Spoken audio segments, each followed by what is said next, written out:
everyone. Good morning. Welcome to the Teach Better Today morning show where the Teach Better team gets to join you live every single morning at 7 a.m. Eastern, Monday through Friday, streaming on Facebook, YouTube, Twitter, Twitch, and LinkedIn, and also as an episode of Teach Better Talk podcast. We are back from the new year, which is so exciting. And I brought Barbara with us. We are going to have such a great show. The energy is going to be so high, friends. So get your coffee, but you may not even need it this morning, and we'll be right back.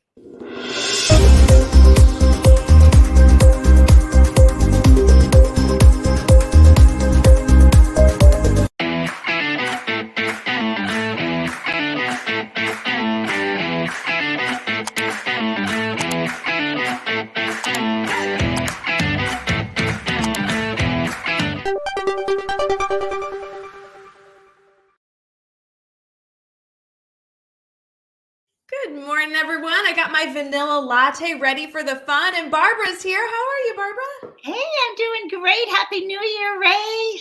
I know. Can you believe it? It's officially 2024. We can say happy 2024 to everyone. And some educators still have another week of winter break. Some are back now. So I feel like we're in a great transition to kick off the year strong. And I love to say goodbye to 2023, but not without reflecting, because we all know that the learning is in the reflection. It's true. I feel like we might even talk about that today. Just feel it in the air. This is good. Barbara, there's a lot I want to dive into with you, and I am absolutely going to encourage right off the bat that anybody who is not connected to you in our Teach Better family needs to get connected to you. Before we get too far in, do you mind telling us a little bit about who you are, what you do in education, all that fun stuff? Okay, yeah, no, not at all. My name is Barbara Gruener. I live in Friendswood, Texas, and I am in my 40th year of education. I know, wow, 4 decades. It's incredible to have seen what happened between 1984 and today. And people will ask me, like, are the kids any different? No. The kids have different issues because we have different resources at our tips, technology, etc. But the kids are still kids. They still need that love, that guidance, those connections. And so this year I'm serving in the capacity so that I can make author visits and help my aging parents. I'm serving as a guest teacher, and I'm helping the district I'm in do triage. So if a special case comes up where they need a veteran teacher who's also been a school counselor, who's also been a mom, who maybe speaks Spanish, they can call me, and I'm kind of their one-stop shop. So I am having a great time. Yesterday, I started a long-term sub for a 3rd grade class whose teacher is having some surgery. So I've just been so blessed to stay in the thick of it, but still have the flexibility of traveling some and leading some PD and writing my books. Yeah, I mean, there's endless things that we can talk about just with that intro right there. But the one thing you didn't mention, which now that it's January, you have a baby on the way in your family. And I know you must be also counting down the days for that big celebration too. Yes, thank you. February 19th or around that time, I'm going around that time. our first grandbaby, and she's a little girl, and I just came from an ultrasound. So I got to kind of see her moving around, and what a gift, what a blessing, and what a new opportunity, right? Because now my dream job, grandmother. I love that. I love that. You know, I'm not sure if she's chosen a name for the little one yet, but maybe Ray could be on the table. I feel like this is a really good boy and girl name, but now that you know it's a girl, it's perfect. I'm just saying. It's really beautiful. And they're not telling us. They did let us know the sex, but they're not telling us the name until she comes out, and they want to make sure it fits her, and then we're all going to be surprised. So I'll put that on the list, Ray. I appreciate that. See, that's all I asked for. Of course. You know, Barbara, you have done so many things, obviously continue to support educators. I want to make sure our community here learns about your books. I mean, author visits are something that every single school values and is something that's always so magical to bring the author in and to really share the insight. So please tell us a little bit about your book. Okay, so I have a chapter book from 2014 called What's Under Your Cape. It's more stories and strategies for educators and caregivers. Not as popular anymore because as time goes by, sadly, books kind of, just it's still relevant, but it's not new, right? Yeah. Then I was able to work with Dr. Jean and two other amazing educators over the pandemic. And so we have a 242-page guide to online learning, but it's also got some concrete stuff that you can totally do. You do not have to be online, but it was called the Virtual Classroom Survival Guide. That's only available at TPT. So we tried to make that easily accessible for teachers. And then my picture book's called Mr. Quigley's Keys. It was published on my 60th birthday back in 2021 by EduMatch. Oh, And it's realistic fiction around a janitor, a custodian, a maintenance man whose keys jingle through the hallways and just give these kids such this incredible warm feeling that they just want to be like him and they just want to pay him back. And it's this wonderful empathy, compassion, and kindness trifecta thing with Mr. Quigley and his jingling keys. oh, I know so many educators are going to race right now to go pick up those resources because, first of all, so many of us love Teachers Pay Teachers, and who doesn't love following EduMatch journey? That EduMatch is one of the wonderful, very, very popular publishers out there for education resources. Now with your books there as well, I just think it's going to be so fun for everyone to go and pick up those resources, not only for themselves but to also bring it to their classroom.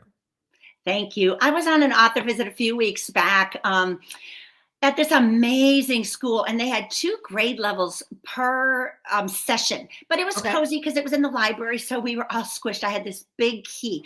And so it just came out of my mouth, empathy. I was going to say empathy is key. And then I went, oh, I just made up a really cool new word. And the kids would go, no, Mrs. Gruener, it's not empathy, it's empathy. And it was just this they were so respectful and engaged just because I kind of pretended, but not really, to make up a new word. And now I'm thinking there's something there like empathy. That's hilarious. Yes. Well, when I'm telling you 200 kids at a time, but you could heard a pin drop as I read that book and they'd be like, wait, is Mr. Quigley real? And I said, he really served in the Korean War and he really lost his hearing in that war. That's a sacrifice. That's deep kindness. And when he came home and had children himself, he never got to hear their voice. And these kids are just riveted. Like, where is he now? And sadly, he passed away from a heart attack. But we have all this stuff about what's your legacy and how do you treat everybody like every day is their birthday. And it's just got so much wrapped up with this beautiful bow. And Sarah saw the potential and Mandy helped me get it published in my focus group. And it took a village, but it is so rewarding to go from school to school and plant those seeds of humanity and kindness in their hearts. Well, and something beautiful, Barbara, is because you didn't just put words on paper with some color and call it a children's book, but you truly went through this process of designing a rich story with really key takeaways and, built such a beautiful element here. This is not just perfect for a kindergarten classroom up through elementary. This is perfect for any grade level because we can all learn and be able to take different ideas and lesson plan around this great hook that you can start with. And I'm sure being able to talk to you either in person or virtually just gives that story more rich detail. Well, even the librarian said, man, I did not read it like you read it. And now I get to read it. She had her volunteers string a little antique key on a satin ribbon for all 700 students.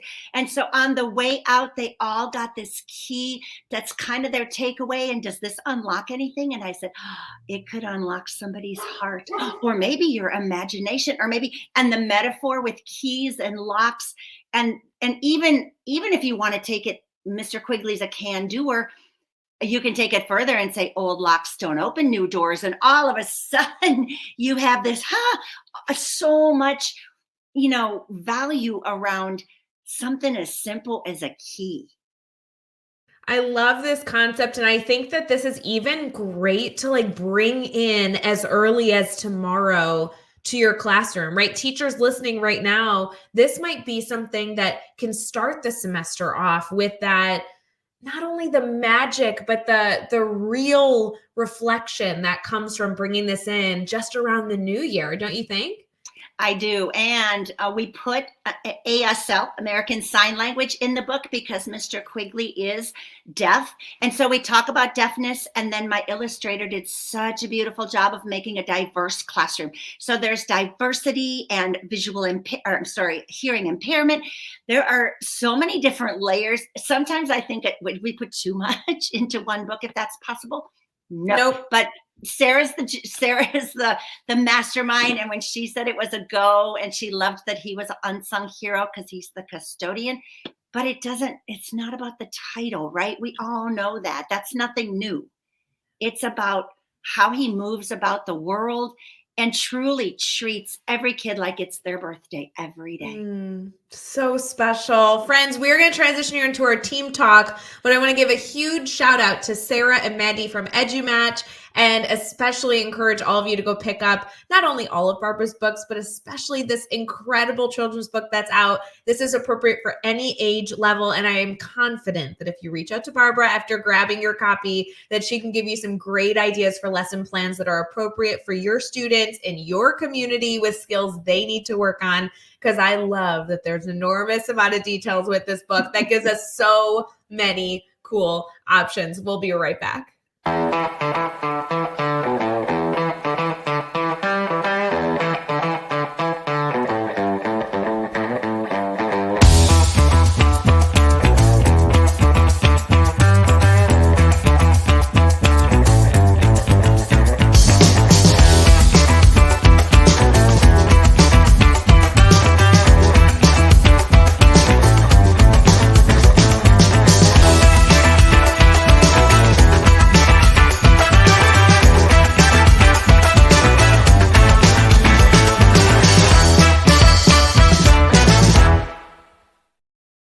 Hey everyone, welcome back to the Teach Better Today morning show. I am so glad and honored to have Barbara here with us. Barbara is an author, an amazing educator, a soon-to-be grandma, and just an all-around good human to have in your life. And so I want to encourage everyone here, please, please, please continue to add her to your network. Bring her your questions and continue to grow yourself by adding new wonderful people to your circle.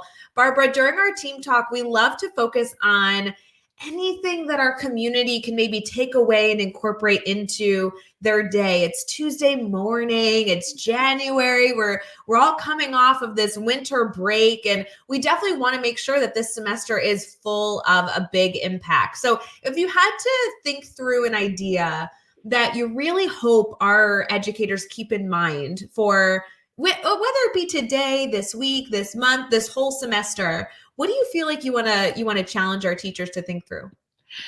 Okay, so I'm going to go with yoga. Now, maybe it's not your thing, so let's just talk stretches. The last 2 years, I was working part-time as an 8th grade Spanish teacher. And every Tuesday and Thursday, we started the day with yoga stretches. So if you know anything about junior high, they're going fast and furious in between the halls. It's their social time. The phones come out because they're about to go back away. It's like this and Harry Scary. You can hit the ground running if there isn't a way for them to decompress in between, like switch gears. I just came from math. I just came from PE. They came from all different places. Now I'm going to ask them to do Spanish. So we were just like, here's your yoga stretches. I would put 5 on the board, but then I would say, but you choose the one you like best, because we all know that voice and choice is so empowering. And my teaching staff is like, you're not going to get those 8th graders to do that. No, they were begging. I've got these pictures of these 8th grade boys doing partner yoga where they're touching, because you know they want to touch each other, and now you're giving this appropriate platform for connecting physically. And especially coming out of the pandemic where nobody touched anybody and you weren't doing the handshakes anymore, the high fives, the hugs, none of that. All of a sudden, whoa, all of that can happen. Partner yoga. They would always be like, are there partners? I mean, if that's your favorite stretch, go for it. And the 5 to 7 minutes that we gave up doing yoga stretches, it wasn't lost or wasted. It bought us time back because they got up off the floor and they were ready to rock. I love that a 5-minute activity can change the culture and focus of a classroom. So many of us are so anxious to lose time because we know that our responsibility is to just kill this content and make sure we cover it and hope that students grasp it. And you are giving us such a wonderful reminder to remember that students need that transition time, and we can make it efficient and allow us to gain the time back by having better focus for the rest of our class time. Now, the feedback was funny. I liked yoga the best because I've never done it before and I'm probably never going to do it again. That was my favorite. But when I got feedback, besides like, I just love that you treated us like people, like humans, like voice and choice, like emotions. The feedback was we loved the time at the beginning of the class to just decompress. Because on the days we weren't actually doing the physical stretches, we were either connecting, like Motivational Monday was some sort of a clip, like a Steve Hartman on the Road or something. Wellness Wednesday was something usually from Wholehearted School Counselor. That was a beautiful image that I could project and we could talk through. And then Friday was really just get to know you Friday. So we just pulled questions and they could just volunteer if they wanted to answer questions or, call on one another if they wanted to volunteer to people. But it was always optional. I never, it doesn't work to put them on the spot. They're 13. They're already in an awkward stage. So I invited them. And if they wanted to participate, otherwise they were just actively participating by watching. And then they're there too. They're still there. I love that there's an opportunity here for us to get students ready for a good learning environment while also respecting the fact that it doesn't have to look a certain way for it to be successful. I think as teachers, sometimes we plan activities that we have a really, really high expectation are going to go well. We know this is good for students. And then you have the one kid that doesn't participate. And that is the only thing you focus on all day is Rachel didn't do what I wanted her to do. And even though all my other students did, gosh, she was so frustrating, and just play along, and I love that what you're talking about here is providing opportunities, accepting what may come, and allowing your students to have, again, what you vocalize, that voice and choice in the process. Do you mind speaking to that a little more? Yeah, it takes vulnerability. And that was not me the first few years of teaching. I had Spanish verbs to cover, and you better be with the program. And it was an elective, so don't be choosing that as an elective if you're not ready to speak some Espanol. No, it wasn't until my daughter came along and I was like, oh, what do I want for Kate? Because why haven't I been doing this? I was still providing the fun. Don't get me wrong, because I believe play is our brain's favorite way to learn. But I wasn't individualizing like I've learned to do, right? So you always think your first students get ripped off. And that's just what you have to, because you just learn more and then you're better, right? And so I think the individualizing, the saying, you know what, today you can either get on Senior Wooly and do some nuggets, or you can draw your vocabulary out on some flashcards, or you can, and they'll be like, which one's for a grade? You know what? They're going to all count the same, but how will you put that in the grade book? And I'm like, whoa, clearly we are not getting enough choices because we are so worried.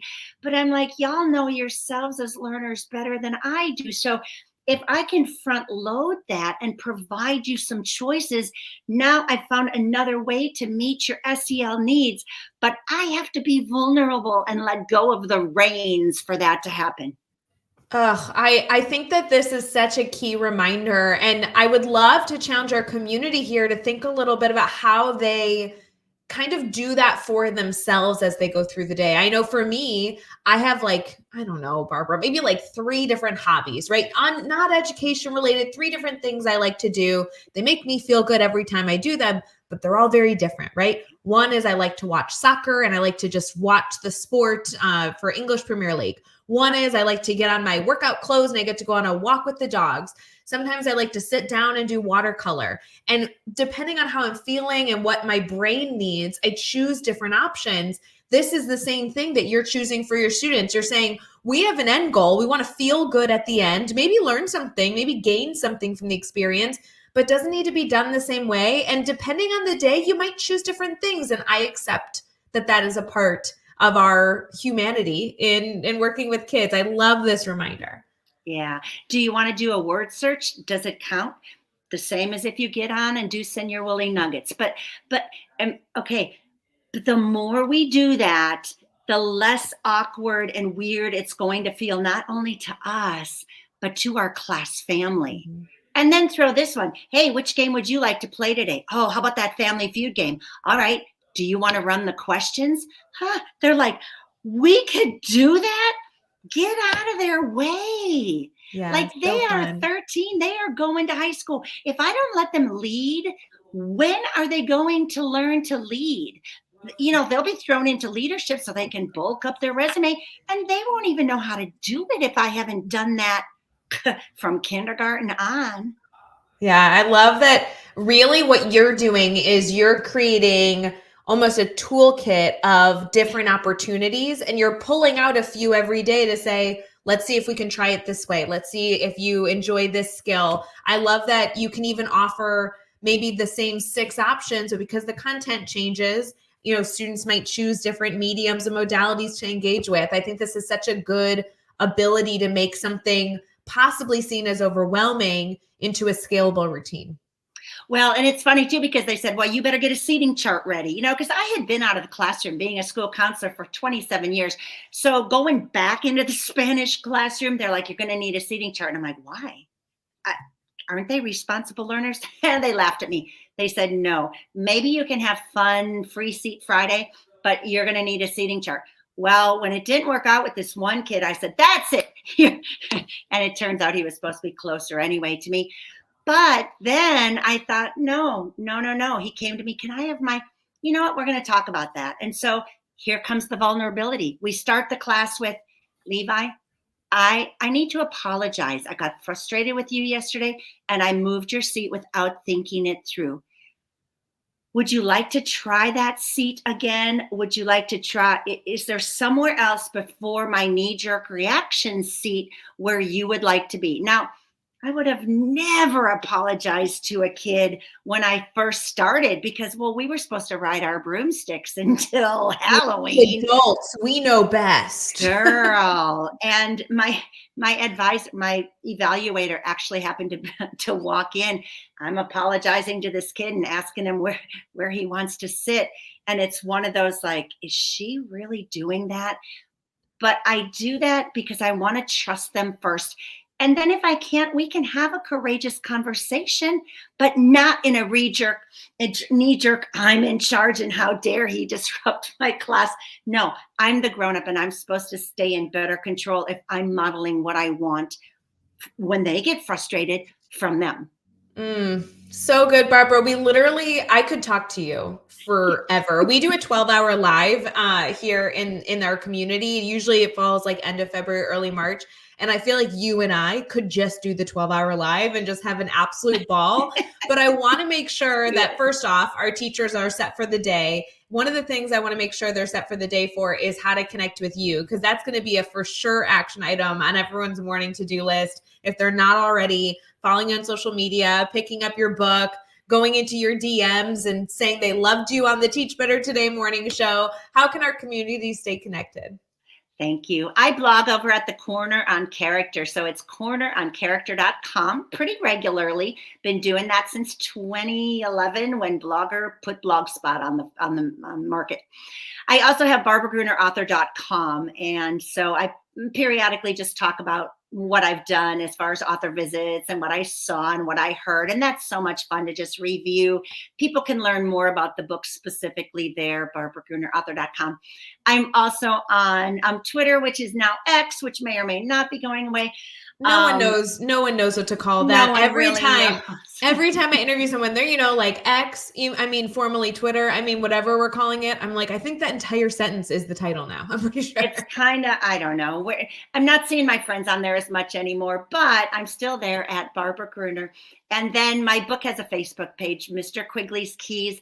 Also working on my second book. I'm still looking for a publisher. So if you've got a publishing friend, you just send them my way. I believe Sarah's taken a hiatus from children's books, but this one's going to be pretty powerful because it's based on a conversation I had with my little brother when we were younger. He recently passed away. So it's going to be like a legacy story. And I think it's going to be really powerful. I love that. And not only will I encourage everyone here to reach out if they have connections for Barbara, but maybe Barbara, we should talk. I have some ideas for you too. We're going to definitely get that book published. There's no question. No question. Friends, I want to make sure you go connect with Barbara. I always have told you, I will continue to tell you that we are stronger together, stronger with the more connections that we make. And that allows us to be the best educators humanly possible each and every day.